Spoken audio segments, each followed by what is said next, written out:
Thanks for joining us. I'm Beth Farnsworth. And I'm CJ Ward. Saturday marks the first anniversary of the Isla Vista tragedy. 6 UCSB students died and more than a dozen were hurt that night.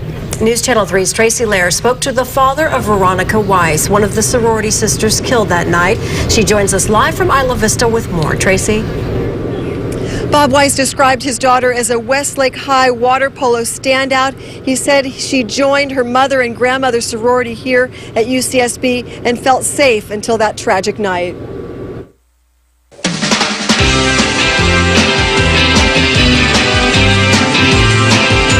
She was named Veronika after an Elvis Costello song. Yours, what goes on in that place in the dark? When I used to know a girl and I could have sworn that her name was Veronika. It's been a really rough year. We're back with breaking news out of Isla Vista.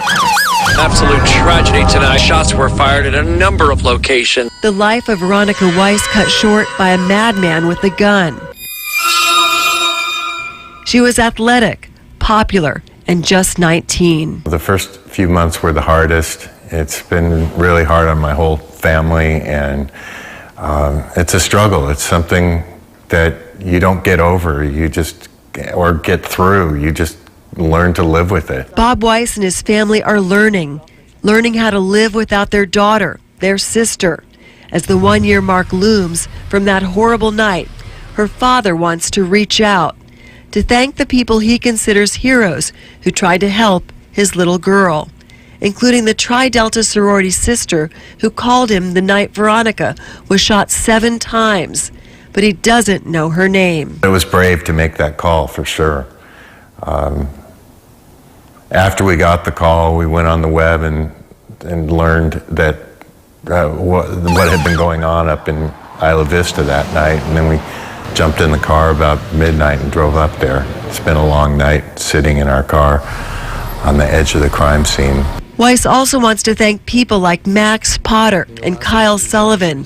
They tended to his daughter and her sorority sisters as they lay wounded that night.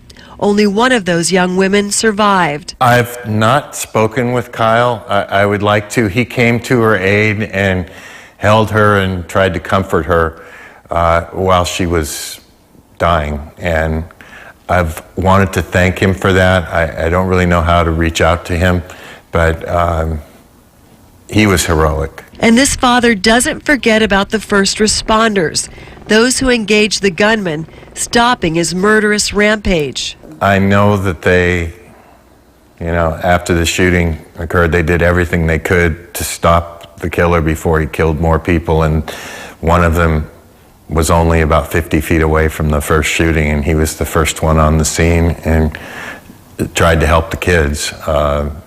They did everything they could under very difficult circumstances, and finally bring him down before he killed more people. That's heroic for sure. Bob also thinks some of the efforts towards gun control are heroic. He supports efforts to change the law, but he says there is still work to do. There's actually a movement that started up at UC Santa Barbara called the Campaign to Unload.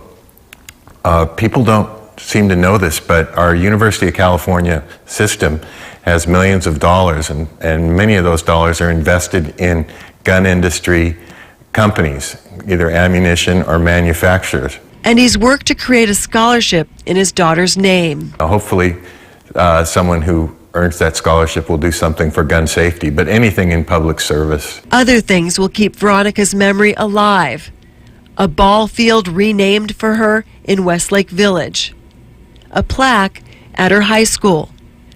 And the memorial garden in Isla Vista that will honor Veronika and all 6 of the victims. She went after everything in life with so much gusto and enthusiasm. She was, I don't remember her ever being down. If it was like for an hour or 2. She just had so much positive energy around her, and people were drawn to her, and her, her personality and her warmth. She was just bigger than life.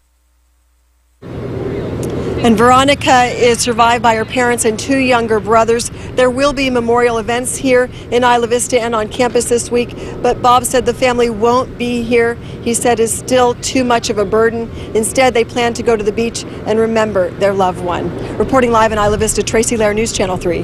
Okay, thank you, Tracy.